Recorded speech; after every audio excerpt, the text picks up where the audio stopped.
Here we are with the mother of all industrial accidents. It's Feature Please, a heinous trip at Warp 5. My name is Joseph. And I also want nothing to do with the transporter. I'm your co-host, Peter. We have maybe not a lot of volume to talk about, but we have a lot of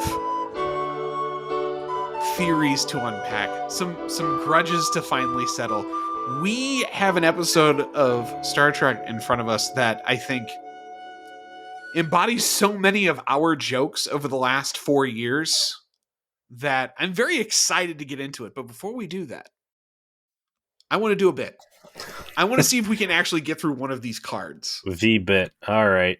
Yeah, this is it. I mean, this is a tiny little bit, but this is what all we have. Ask of you. We're not opening up packs of cards or It's not a mukbang. I mean, you really want us like eating hamburgers on here? All right. We're going back to the old bit locker. Here we go. Star Trek, all about trivia. Play along at home. I think we've done a good job at shaming anybody who does know the answers to these things to keeping it to themselves to save face. If you want to embarrass yourself, no one brings it up anymore.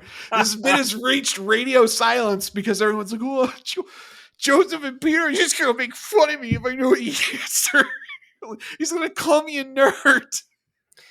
If you're not okay getting called a nerd, you got no place listening to us. Yeah, I was to say, you are too deep in the show to be scared. Mm-hmm. You should know by now that fighting back is how you gain our respect. All right, so here we go. Joe, let's see if you can get through a card. This is a blue for whatever arbitrary difficulty that assigns. The blank is to Kirk as the whale is to Ahab. This is from the episode Obsession. Is it, oh god, the dictator of that planet that like he saw the genocide? There's a dick in there, but it's not a dictator. Okay, what is it? The Decorium Cloud Creature. Oh, never mind. I was thinking of like a different thing he was obsessed with. Just like save like the bill. He's just obsessed with something new each week. There's a very Zach Morris quality to him. Yeah. It's kind of the same thing you accuse Tom Paris of like each time there's the thing, that defining cornerstone of my personality that exists for this episode. About aquatic navigation now. I love Oh my god, did someone say Fort Knox? I love Fort Knox. I'll tell you about all the robberies that ever happened there. Oh, look, a truck. I know exactly what kind of make and model it is. You're talking about robberies. There's a pretty good quick scene in one of the season 3 lower decks. It's Shax, the security guy, and the cat doctor, who apparently they're fuck buddies. Yeah, they set that up in season 1. They're in a holodeck scene where they're Bonnie and Clyde, and they've shot up all the cops, and then they're going to have sex and make the hostages watch. And I'm like, that is exactly the holodeck's intended purpose. I mean, when they did the joke of Shax's return, yeah, that was also solid. It gets brought up in this. There's like emotional crying. But yeah, just the amount of deviant self-exploration that the holodeck could really represent. All right, Joe, what crew person on the Enterprise is infatuated with Mr. Spock? This is an easy one. Okay, Nurse Chapel. There you go. What is Tal Shea? And this is Journey to Babel. Well, the Journey to Babel, is it the planet that the colonists want to go to? No, the Tal Shea is an ancient Vulcan technique in applying pressure to the victim's neck until it snaps, considered to be a merciful form of execution. What the fuck? What? God. Now that's some original series stuff that needs to come back up in Strange New Worlds. Spock, use your special neck snapping technique. That's when give him the Vulcan judo chop. That's when keeping it Vulcan real goes wrong, when you neck pinch so hard you kill somebody. All right. I'm done. I don't want any more of this bit. All right. Just goes to show I haven't watched an episode of TOS in like 10 years. A long time. It's not easy being wrong. And there's going to be some wrong people coming up. Season 2, episode 10, Vanishing Point. Joe, this came out November 27th, not too far away from here we are, November 4th, 2002, 20 years ago, Joe. 20 years. 20 years. This is a Berman and Braga joint, directed by David Striaton. Well, we did hear, by the way, from one of our listeners that in some panels or DVD extras, forget the context, but Berman and Braga did talk about how they were super burnt out at the stage of writing. Wow. The show. Yeah. You think? The fact that we've been picking up on that, not entirely a shock. So this is a low point for them creatively, and it's been low. It's been real low. This show's been very difficult to watch and engage with. I would be interested in hearing if it was actually UPN contractually forcing them to produce this thing. And again, they were all over season 1, and I feel that the heavy involvement they had in season 1 was to guarantee quality control and prevent things that had happened in Voyager from rehappening in Enterprise. And I think for the most part, season 1, they were successful in that, which is why season poo has been as disappointing as it has. Yeah, they used up the last of their energy in season 1 to get this ship off to the right start. And then you come back to reload and you're like, I'm done. I'm out of shit to say. I'm out of shit to do. And you cobble these scripts together, and maybe you've got underlings now, right? That are maybe they're not credited on this, that are helping you out and getting things put together. And it's not hitting right. It doesn't have that same power anymore. You just don't have the team you used to have, and it's showing in what you're putting on the screen. Let me use my podcaster special ability. So go ahead and tap me and use a green mana here. I'm going to talk out of my ass. Okay, yeah, that's a green ability. I like that. It's good. It's good flavor. Good synergy. Maybe I think white is more talking out of ass. No, for some reason I think it's blue. You know, you're right. It's blue. It's blue. The most Romulan of colors. Maybe if you've got that written by credit, you are getting real financial compensation on the back end. And both of them are like, we don't want to be here. We have to be here. If we have to be here, let's make as much money as we can. No, I mean, you might be right. Or they're just like, it's time. This is coming to an end and we need to get ours as soon as. Yeah, but I mean, again, you thought they had like 7 seasons minimum. Season 2, like, exactly what you're saying. Like, where is the fucking writer's room at? If you're out of steam, take a vacation. You don't need to do every goddamn episode. Let someone else step up and realize that this isn't sustainable, and this is the way you guys came up, was starting as a writer, and you've produced some really good talent. Maybe they were afraid of another like Ronald Moore situation. This is still before BSG, right? This is just as BSG is going to come out, I believe. Hold on. Battlestar Galactica's miniseries, I think, was in 2003.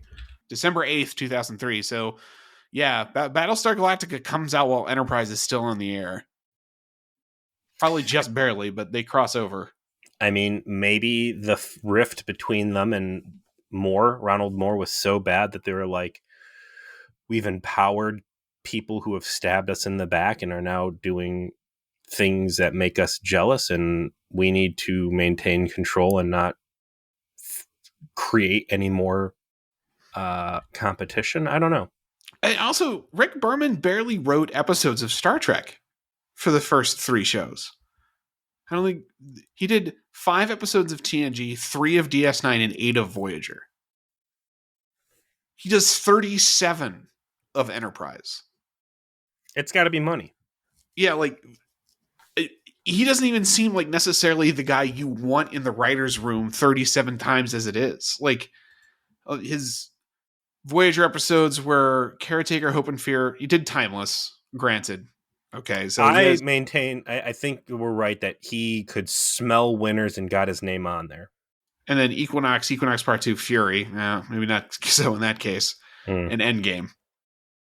DS9, Emissary. So you did the pilot, and then you did Maquis Part 1 and 2. And TNG are the one where he has nothing but hits. Brothers, Ensign Row, both unification episodes in Matter of Time. So, okay, I'll grant he's definitely got like a high quality level, and maybe you're right. It's that he smelt winners and collaborated with the right people or in the right moments, but it's mystifying to me that you would try at this point, this many years in, when you're already feeling burnout, that you have somebody who's not actually your most prolific writer. He's a producer writing 37 of your scripts. Well, they go in some interesting directions with this one. I will grant that this has all kinds of fantastic ideas in it. This is the biggest example of good idea, bad execution, I think. This is the pinnacle of that trope. Absolute top. There is only one series of of Star Trek that really could have done this concept justice. And the last time we really went anywhere near no, I don't like transporters was Barclay in TNG. And it was an interesting personality quirk for him, but the technology of the 24th century was just so magical that it was impossible to have Barclay maintain the sphere in any light other than silly insanity or just foolishness, right? Barclay had to clearly be wrong. Like that until they were able to come up with this one in a cajillion situation where his fear was actually found, and that's where like the space hand puppet worms floating around and it grabs them, and it's people stuck in the pattern buffer, right? Mm-hmm. And then that's a fun episode of like, no, you're being irrational, there's nothing in there, yes, I'm right, and hey, look at that, we good guy saved the day by the end, and it works. And it was a good way to introduce an interesting concept. And that is maybe people are actually afraid of this stuff. And I guess Bones, to a certain extent, Bones logged a lot of shuttlecraft time, right?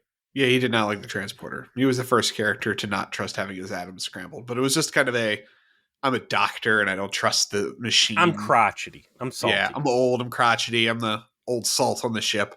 Versus Barclay, which is like, I am a top tier Starfleet engineer serving on a flagship. I am smart as fuck, and I have this irrational fear of that. And it's interesting being an adult, a 40-year-old, and looking at stuff in Star Trek and contrasting it to when I was 12, 13, 14 watching Star Trek, and the things now to me that seem like the real science fiction, which is like United Earth and everybody abandoning former forms of government. This utopian society that Earth was able to somehow carve for it through itself through the fraudulent World War III that never happened. Yeah, fake news. But then you start looking at the technology, and like transporter would always just seem like really fucking cool. Now I'm like, no. Absolutely not. If there was a transporter and they're like, hey, listen, you want to go through this thing? I'd be like, I don't know if it's just the amount of sci-fi and video games that I've consumed at this point, but no, I'm cool with business class, man. I'll see you in 6 hours.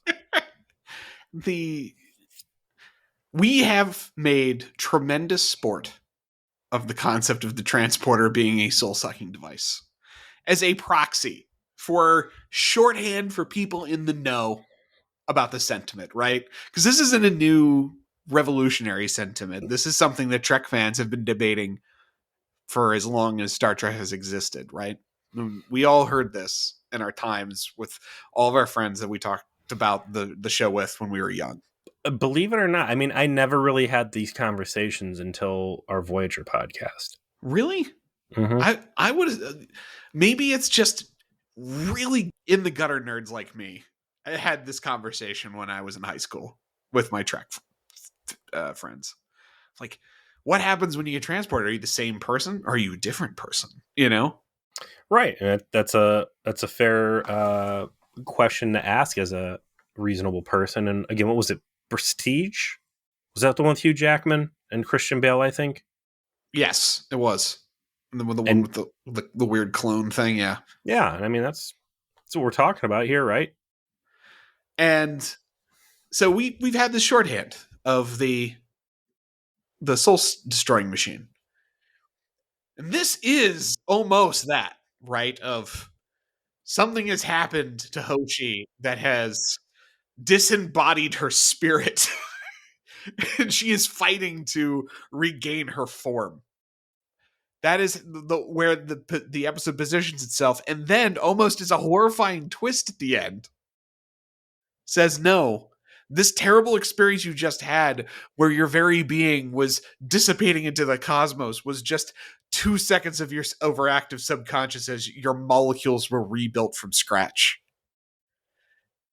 Like, ooh, this is a lot. This is maybe you shouldn't have. Maybe man is not meant to use this kind of device. Think about that last part of that statement. What if every time what if 1 in 20 times you use a transporter, you may be subjected to a 3-day nightmare, 72 hours of horror that really only lasts a couple seconds. Like, it's the opposite of like cryo sleep for long distance space travel, where the world moves super fast, or so the world moves slow around you, but you come out in a different area. Versus, yeah, you might get stuck in like cyber hell. It's Like, not real, and maybe even you get to know it's not real, but it's going to be a miserable fucking dream. And it doesn't happen all the time, but I mean, at this point on a 5-year mission, yeah, everybody on the ship's had it happen at least once to them, and that's just suck it up, Buttercup. it's a good thing like Hoshi only had mild work anxiety. What if she was really like depressed or something? Like she could have a really bad time. You just have this vision of, a routine away team beam up and somebody's turn for 1 in 20 and they come in and like everyone steps off the pad and he just goes, ah! Like he just has a total meltdown. He starts crying like, I saw my grandmother again. Her eyes were of black flame. Oh yeah, some Event Horizon shit. It's so bad that like some people, and it's not like Starfleet issue, but some officers just keep a little strip of leather belt in their pocket, or like a fucking like a Just a mouth shot of guard. morphine. Like Frank's had the hell dream. Everybody No, got no, time to just put him out. they all pop in their gummies, so they're when they rematerialize, clenching their teeth, they don't crack a filling or something. So, But like so I'm that saying, this yeah, this is the only franchise that is able to realistically tell the story. You've had the Barclay story yeah. before. He had to be unreasonable, and it had to be almost comedic. But here we are at the dawn of transporter use in Starfleet and what will become the Federation.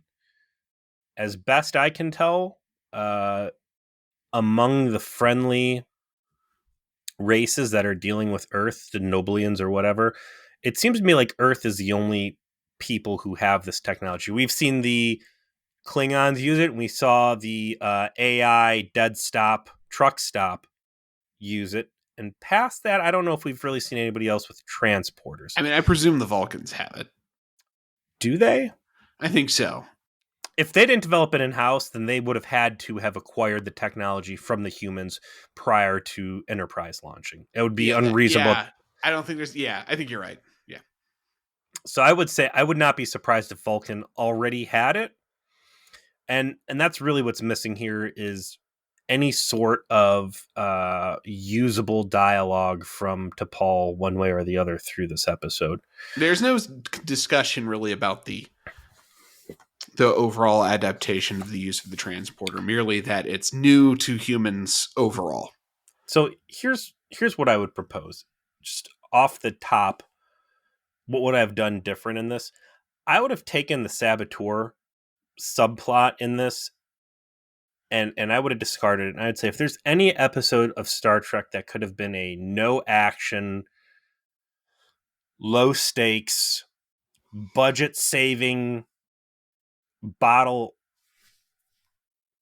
sorry, not bottle, the TV tropes bottle, not our bottle. Okay, So yeah. just a all we're using is a ship. This is a super budget friendly.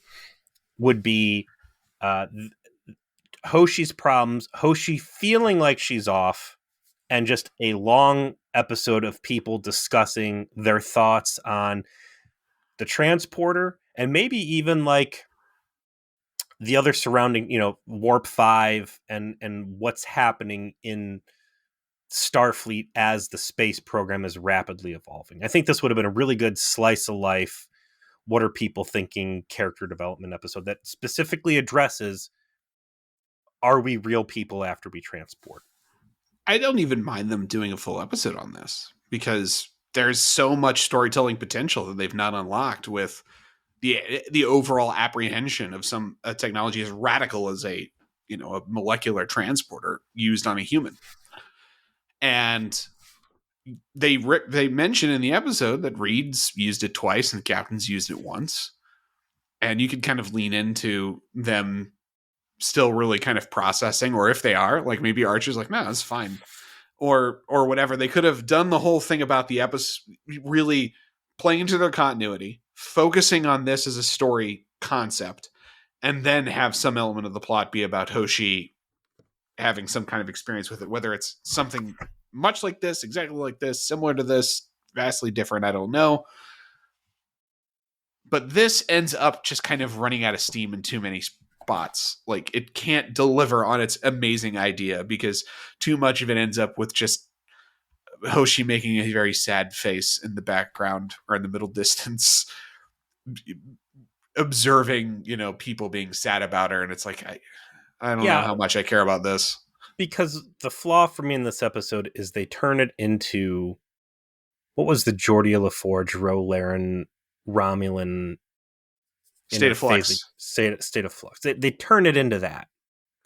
And it's too much retread and it comes off poopy. But if it was just a let's sit around and talk about our feelings on the transporter, the Yeah. souls, are we even humans going forward, or is Starfleet and Earth going to transform itself effectively into different species moving forward through this technology? And anybody out there could say like, well, that might get kind of boring. I don't know if that could be a whole episode. You go back to Carbon Creek, A Night in Sick Bay, some of the other episodes from season 1. Like, if anything deserves a low stakes, no action, quote unquote, boring episode, it would be a thought piece like this. Yeah, at And they've least done then much worse. it would be interesting to the people who are here for that. It's instead right now you're making boring episodes no one wants to watch. If you want to make a boring episode half your audience wants to watch, that's better. Yeah. Part of this is the problem here is also Hoshi herself, in that I think this is really only the second episode that's really focused on her. There was Sluggo. There was the Sluggo episode and there was this one as far as her as a main character. There was a Sleeping Dog. She was pretty heavily involved. It wasn't a But she was focus episode. yeah, she was co-lead with T'Pol and Reed really on that one. It's this one in the Sluggo episode where she's been the focus, and I like Hoshi in small doses. I actually like Hoshi a lot as a side character. It's like Black Widow in the MCU. She was great as a supporting player in other people's things, because as a spy you want her to remain mysterious. You don't want to tell too much about her background. That's why her movie sucked, by the way. When they go too far into doing content on Hoshi, you start to get to uninteresting moping around or her dad or stuff that no longer is you get too much and you don't want any of it. Like, I like Hoshi when we're speculating about the absolutely 100% canon correct relationship that she had with Jonathan Archer, or her general casual attitude about her job, or her very like, I'm a normal person in space attitude. And then you do this and it's like, too much. Not Here's the interesting thing that you just said here, and it ties directly into the title on this episode. Hoshi feels like she was created to fill a reason, and the further you go into Hoshi, uh, the less fleshed out you see it is, and there's nothing interesting. And it's like you're playing an open world game, and the game fucks up and it lags, and you move to a vanishing point where like it's just missed Yeah. out. It has That not been able to render further out, and it's like there's nothing trying to kill you. You don't just die, but you get out past the edge of what you could see before, and you're like, there's nothing here.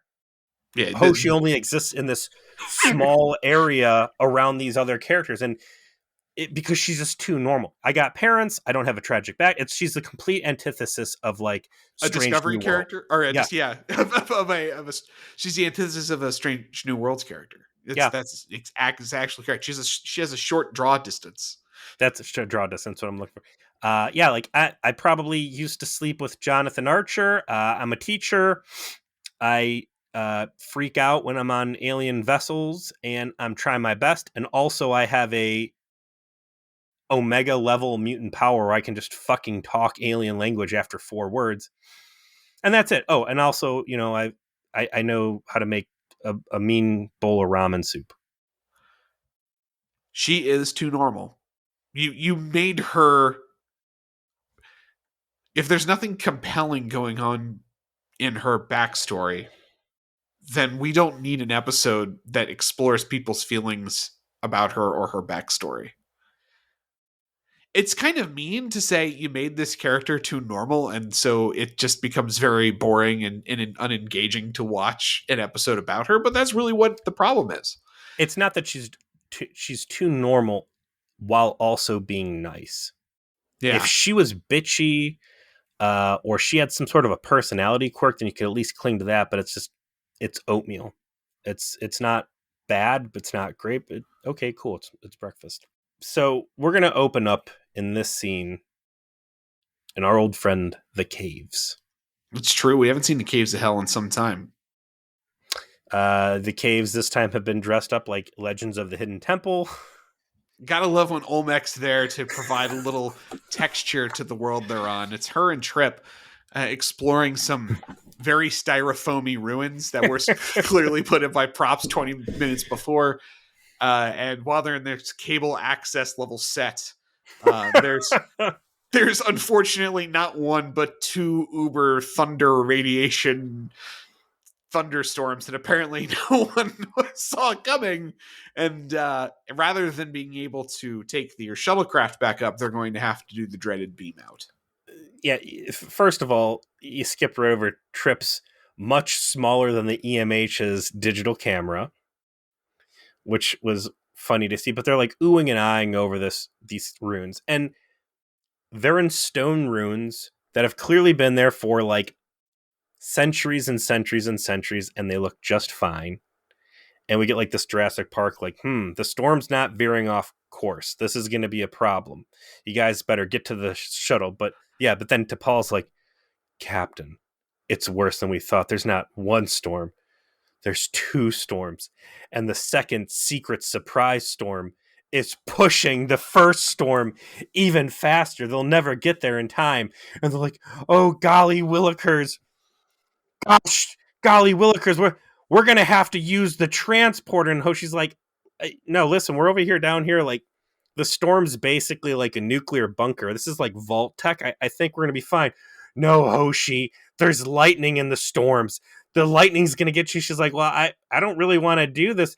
No, Hoshi, you have to do it. You must beam up. And I'm sitting there and I'm like, are they really gonna use this as the vehicle to force a fucking, like, this is my biggest issue with this entire goddamn episode. The whole episode hinges on the fact that Hoshi, who does not want to be transported, has to be transported. And this is going to be the fucking storytelling vehicle that they ramrod the transporter, which I don't think has been mentioned a single fucking time all of season 2 into this. T'Pol almost feels like a pushy DM who's really mad that his adventuring party has already figured out the plot. And so he's like, my second plot has blackjack and hookers, and it's totally going to stomp all over everything you just did. This was so dumb to me. I actually sat down and did the homework instead of like flipping around and ASMRing everybody my notebook pages here. Here's my list I did while fucking around at work today in the background. Season 2, right? The number of times that the transporter could have saved the day, but nobody remembered they have this goddamn thing. Minefield, when they could have just beamed Reed off of the fucking mine that he was impaled by. Yep. The 7th, they could have beamed the entire crew up after they caught Senator Kelly before he set the truck stop on fire. Yep. Communicator, they could have just beamed Reed and Archer out of fucking Warhammer jail. Yep. You jump back into season 1, and there's like a million. In Dorian Incident, they could have beamed everybody out of there, breaking the ice when the guy fucking twisted his leg and they couldn't. Oh, no, I'm sorry. The shuttle fell through the ice. Fortunate Son, they could have grabbed Archer out of the cargo hold. Shadows of Pajem, they could have saved Archer and T'Pol while they were being held captive. Acquisitions, beam the Ferengi into the brig. Detained, you could have saved Archer and Mainweather while they were down in the Determined camp. Vox Sola, you could have beamed the crew out of the Cum or beamed the Cum out into space. And then Desert Crossing, you could have gotten Archer and Trip off Desert Services. They have ignored the transporter to a fault because the transporter ruins plots. And Right. now the one time they need to use the transporter because it's a central focus of the plot, this is what they come up with to have the reason that someone had to get their fucking arm twisted behind their back. They're good at making ridiculous situations people get caught in that they should be willing to move hell and high water to get them out. And this is what the fucking thunderstorm. They used cum monsters. They used mutinies. They used people trying to kill them in deserts and on ice planets. They used all of those, and then finally they're going to make use of transporter. It's guys, take shelter. There could be some storms. Here, I got the plot pen right now, Bran. Listen, okay, they're running out to the shuttle because the shuttle is the right play there, and then Hoshi is having a 7 of 9 moment, and her fucking high heel trips over a tree root, and she falls down a hole or into a gully or something, and they're not going to be able to get her out in time, and her ankle's twisted, or a fucking branch fell on her. Captain, I'm not going to have enough time to get her out, and both of us get to the shuttle. All right, Trip, get to the shuttle. We're going to beam Hoshi out because it's the only way. That's all. That's it. You could have kept your shitty set with your Legends of the Hidden Temple arches. You could have done that as your setup. Just have them run through a piece of set with some rocks and some trees in it. And have a piece of styrofoam with hieroglyphics fall off and just block her in the cave. Yeah, that's it. Like, and be like, I have a lock on her. We can get her out. But no. Here comes a thunderstorm, and they're both wicked witches of the West, and they can't melt. So they got to beam up, and then there's a quick back and forth where Hoshi's like, Trip, you go first. And he's like, okay, I'll call you when I get up there. Everything's going to be fine. Trip gives zero fuck. I get Trip being the stronger, like, oh, I've got to keep on a bold face. I'm the commanding officer. I'm not going to show any hesitation. Like you said, later in the episode, they're going to talk like, oh, it's not a big deal. The captain's done it and Reed's done it. We conveniently left out Ensign Stone in my face did it, and he did not come out so shiny. Like, that's a real bad continuity point. Yeah, the guy from Strange New World. We're talking about Cyrus Ramsey in this thing. Like, what the hell was his name? Ensign Baga something? Ensign got a branch in the brain. Yeah. Like, leave him alone. Yeah, like, oh, yeah, Reed and Archer went through it fine. Third guy did not. He's not okay. He's not. And that was a good reason to fucking transport him up. He's going crazy. He will die if he does not get medical attention. We don't want to use a transporter, but if we don't use a transporter, he will for sure die. All the more reason why this is something. So he beams up. Everything's fine. All right, Hoshi, come on up. She beams up. Seemingly okay. Pats herself down. Make sure she's got 10 fingers, 10 toes.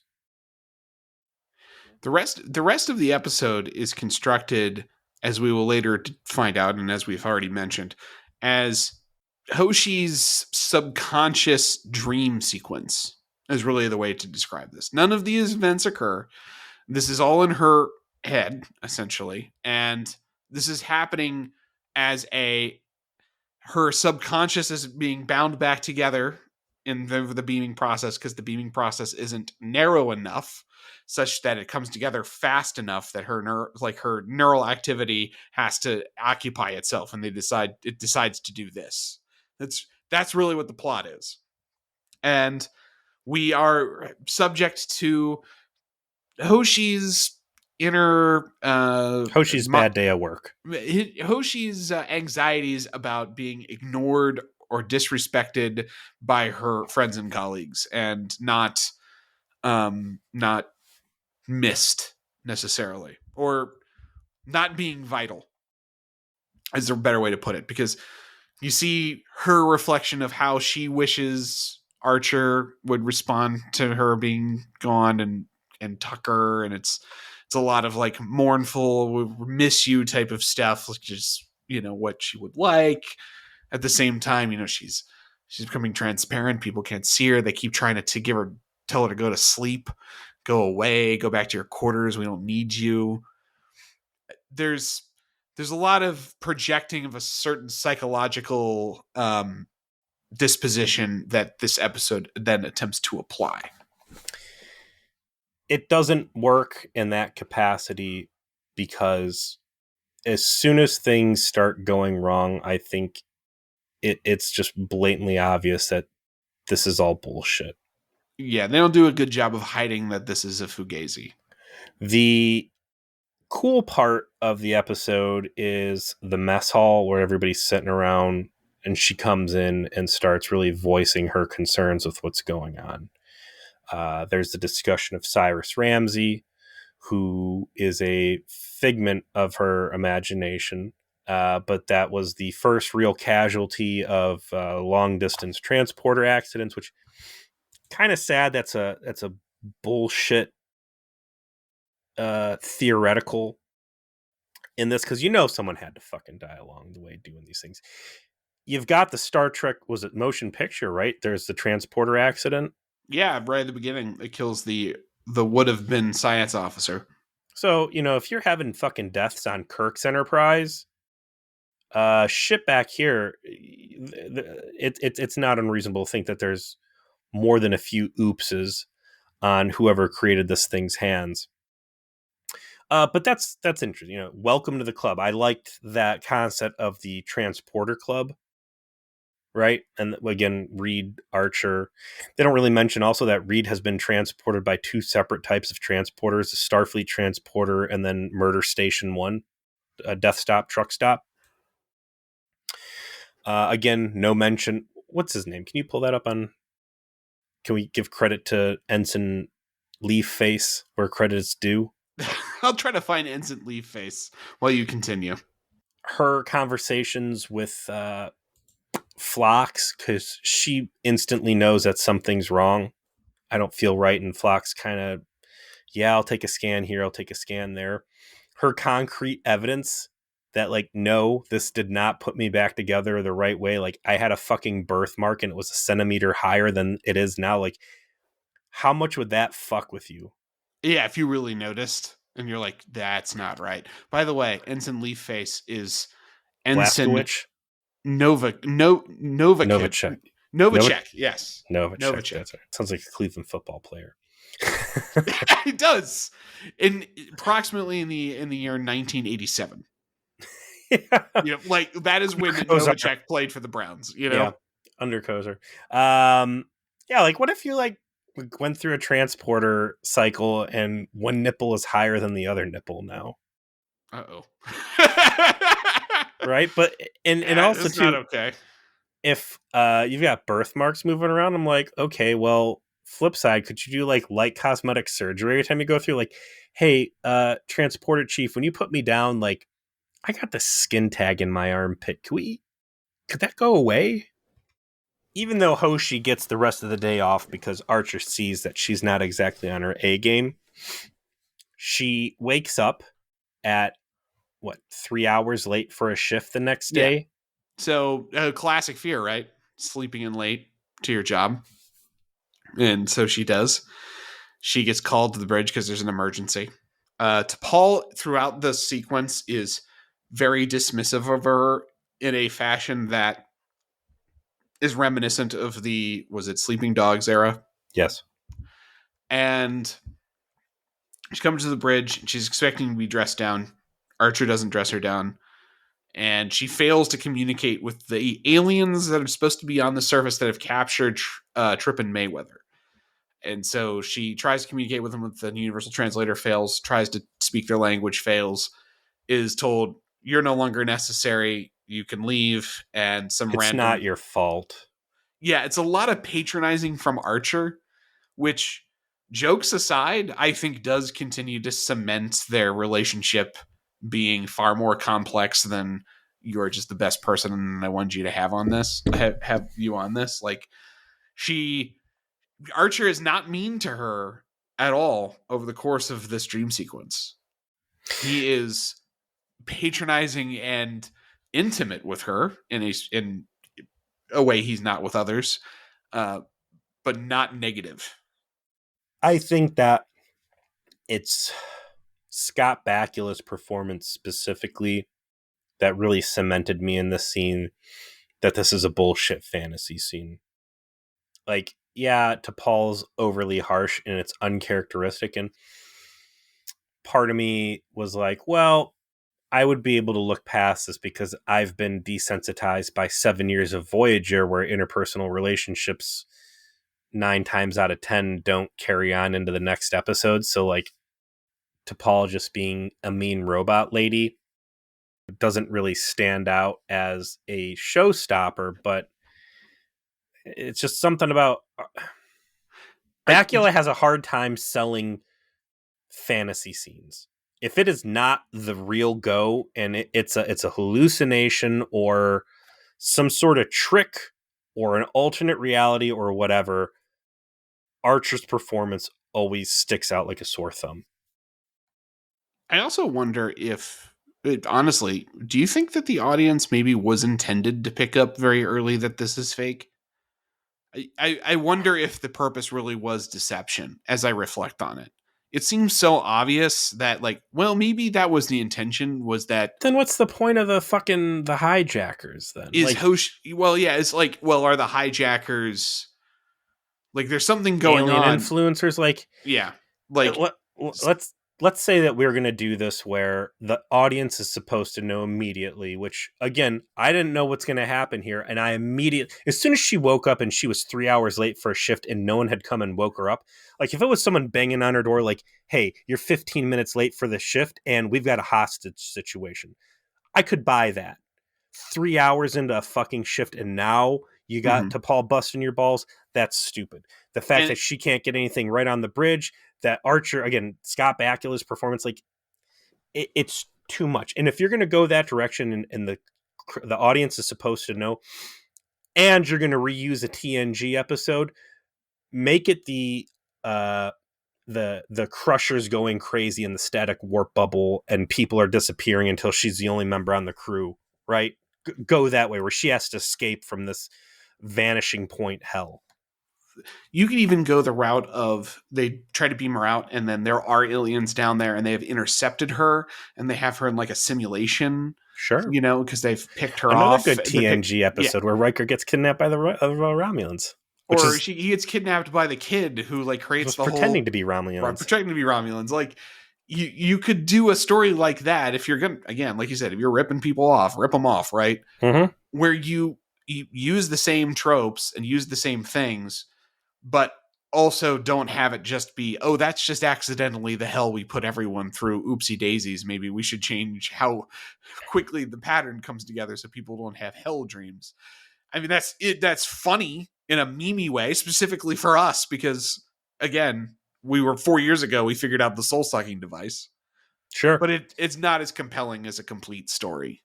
So you could have had an episode was just a slice of life, low stakes. Let's sit around and talk about our feelings. And this incredibly justifiable thing that touches every single Star Trek property of all time.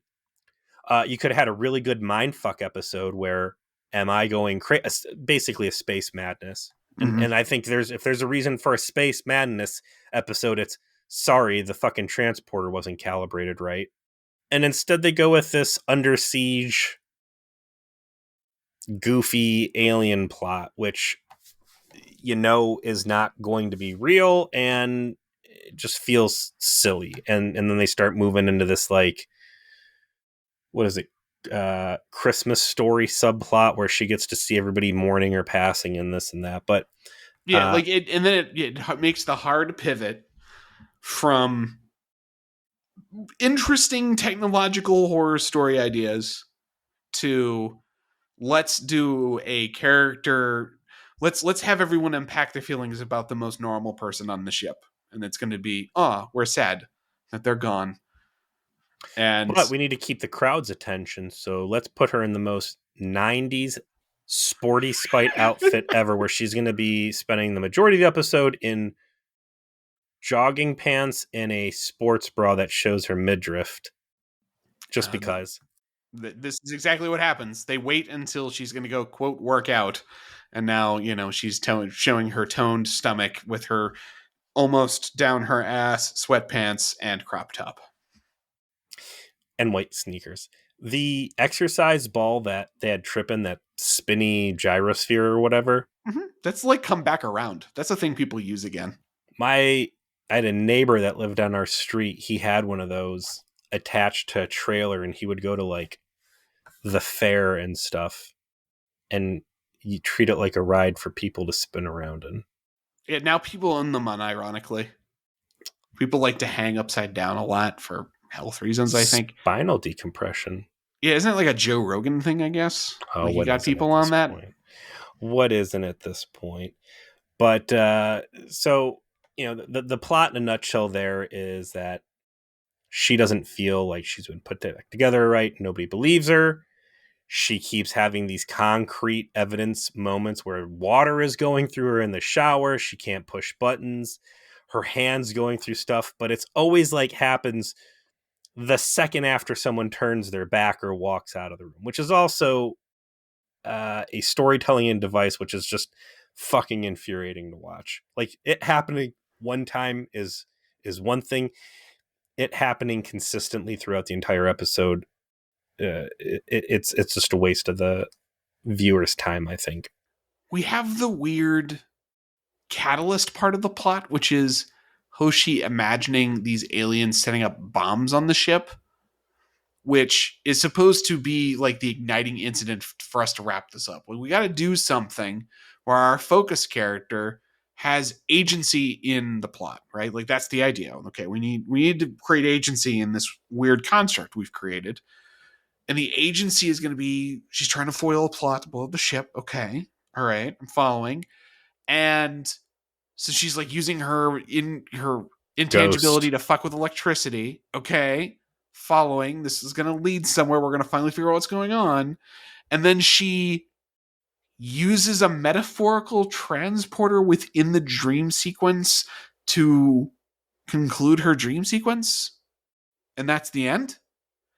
It just it's like where. Okay, I feel like I missed like 5 steps. Like where? Whoa. Okay, like okay, there's a bomb plot. Okay, she's fucking with it. Okay, this has got something to do with what's going on. And then she woke up. Really? Fucking really? That's where we're gonna go in the third act. And then focus on it. So she's completely phased out. The crew is like, oh my God, she's gone. We should have believed her. We all feel so bad. All the aforementioned stuff you talked about, where she gets to get a little mini eulogy. She gets to go to her own funeral. Yeah, she gets to see people. They find some goo on the deck that apparently used to be her. How sad. There is a awful conversation between Archer and her dad, where her dad comes off as the worst dad we've seen since Magnus. What the hell is 7 and 9's dad? Oh, Magnus Hansen. I was gonna say way worse is definitely Icheb's. No, Icheb's dad. Icheb's dad was gonna. Icheb's dad cared though. I mean, like, oh, that's right. It's Icheb's mom that was trying to give him back. And to even the mom gets a fucking hall pass because they're trying to topple the Borg. Okay. Fair. Okay. It's worth the death of one person. There's a lot of shitty things out there, and sending your kid to die is pretty fucking high up the chain. But if you're going to condemn yourself to hell, paving the way down there by eradicating the Borg. It's gonna buy you some points back. Sure. I'm gonna be real. Sure, but Magnus, whatever, fucking Seven, Ugh, Yes. R.I.P. Unironically, R.I.P. Did that actor pass away? Yeah, he did. Like a couple months after we had our big revelation that it was him. Oh shit! It was after the Salute Your Shorts like COVID reunion that they had in a fucking like Five Guys or something, some real sad impromptu convention space. Oof. Yeah, not the best way to go out. No. I mean, there's reliving past glories, and then there's that. Archer's like, your daughter's dead, and he's like, well, this is unfortunate. Can you call back when her mom gets home from work? I'm like, what is this saying about her thoughts on her dad? Like, this is its own fucking terrible thing over there. But yeah, so then she starts hearing voices. There's aliens, apparently, that they knew there were no fucking aliens on the surface. There's aliens who have gotten onto the ship and are now trying to blow it up. She's able to, like you said, like use Patrick Swayze ghost powers. Yeah. Taught to her by the guy who was selling the Echo Papa killer drones from Arsenal of Freedom. See, I connected it. What's his name? Vincent something. And also another infuriating moment was when she's sitting there tapping out SOS on the fucking steam pipe in Archer's office, and him and T'Pol both see it. And they're like, well, we'll look into this later. It's just, again, infuriating. Very clearly, like, ghost wraith powers are being used here. Anyway, she can influence technology. Instead of trying to basically give him science hints that she's still alive, she goes on this plan to foil the bombing mission. Yeah, that in the end just culminates with her jumping on a teleporter pad because, and that's all she needed to, like... Yeah. They just didn't finish their thought. Click to end level. Yeah, they didn't finish their thought. It feels like Berman just got, like, they're burnt out. I mean, here it is. We're full circle, right? Where'd we start this discussion? Boy, the burnout of these writers is becoming more and more apparent. And here is a perfect spot where a writer cashes it in. I'm trying to end this plot, right? I've got way more than I need to shoot this thing. I need to get this thing over with. I need to move on to the next fucking script. There could have been like, okay, well, she's basically been in this purgatory and there has to be a moment of personal growth where she is willing to sacrifice her own potential continued existence and instead guarantee the safety of the ship with her limited time left in this incorporeal form. And that's what they try to touch on because she jumps off the transporter pad. Turns out she's still in her uniform, that she's coming back from these alien rooms. She goes to run off. I got to stop the bombs. And Tucker's like, what are you talking about? And she's like, there's a bomb plot and this and that. And they're like, no, it was all a dream. And she's like, oh my God, really? And they're like, LOL, yes. Go ahead and go take a rest. Archer comes up and is like, oh, hey, I heard you were stuck in space hell for like 2 days. But you know what I heard here is that, you know, in the end, you tried to sacrifice yourself for the ship. And that's the important thing to take away from all of this. And it's kind of like, there was no runway earlier in the episode with her having like self-doubt or some sort of selfish thing she did, or just anything to warrant like this needs to be a self-sacrifice episode, right? Nope. We got no context for her struggle except what we already know about her, which I will say that's all the episode does, right? It doesn't introduce some wild new Hoshi concept. It's just that what's already out there is boring or too normal to be interesting in this format. And combine that with just meandering into your climax and not really knowing how to finish and just saying good enough and closing the book, leaves you feeling very unsatisfied despite really an A-tier level concept of transporter technologies in its infancy and you have an unexpected but minor technical variance that results in a horrific consequence. Let And you me have to deal with that. Or even your original idea of just people being anxious about technology. again, if we're gonna go with the space horror point, this is November. Move this up earlier. Make this your Halloween episode. Take my first plot point, which is they're trying to run to the shuttlecraft and she trips over herself and falls down a hole and has to be beamed out instead, right? She gets beamed up. She starts hearing shit that's not here, seeing things that's not there. Maybe she's seeing these fucking alien saboteurs that have come up after all. Nobody else is seeing them. She thinks that maybe something about the transporter changed the wavelength she can see. She's got people chasing. Go full space horror where she's seeing monsters and things going bump in the night and blah, blah, blah.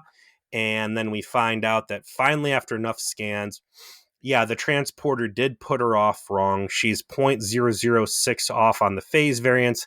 The only way to fix her is she has to go back through the transporter. She's scared stupid. Hoshi, if you don't go through the transporter, you're going to die. And that's the realization she has to make it in the end, is like overcome her fear of this transporter that she was only dragged through because it was certain death awaited her. But this time she's going through it on her own terms, and she conquers her fear and she comes back and, oh boy, that was awful. But I grew it, and they're like, oh cool, we've got a new human transporter protocol. Like, this wasn't a bad episode. No, yeah, I guess it's worth pointing out is like in the morass of actual shit we've had to go through, this gave me a lot to think about for our show because of what was going on. It was much more engaging than I think I have not been as engaged in this show over the last 5 weeks than I was this week. That's the best praise I can give it. They took top shelf sci-fi fringe. Mm-hmm. And instead of giving, I think you and I've come up with at least 3 compelling other stories they could have told with this. They go with this bullshit Under Siege subplot. And again, it's just the worst fucking way to handle it. And it's a miss. This is the only time you could tell this episode. The story of, how do I feel about potentially dying and being reanimated? Right? And instead of giving me something compelling or something scary or something cool, I mean, congratulations, there's a transporter accident that did not result with her shirt getting knocked off. They only mildly sexually exploited Linda Park. Yeah, barely anything at all. Just put a toe in, just enough so you know that they still want to, but they're restraining themselves this time. There's no lube, there's no blue underwear. Look, we can be adults. So it's sad, and there's a million. I don't know. There's hundreds of ways they could have just really knocked this fucking thing out of the park. They didn't. What else? Luckily, season 2 has so many other bad episodes that I can't really resent this one, because I know that it could always be much worse, and I'm just happy I'm just happy we got off this light. What is our episode for next week, sir? We're going to go into season 2, episode 11, Precious Cargo. I see what looks like a oh god, cryo chamber with someone pretty inside. After Enterprise rescues a pair of aliens with a mysterious cargo, Trip finds himself in a major predicament after he accidentally opens the cargo.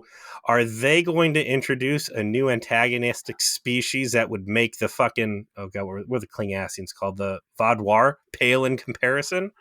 No, since last time we got this plot set up. You will unfortunately be subject to someone who had to find out the hard way that they're not an actor. Mayweather's in this one. How'd you know? Well, thank you for joining us on Feature Please. We look forward to listening again next week.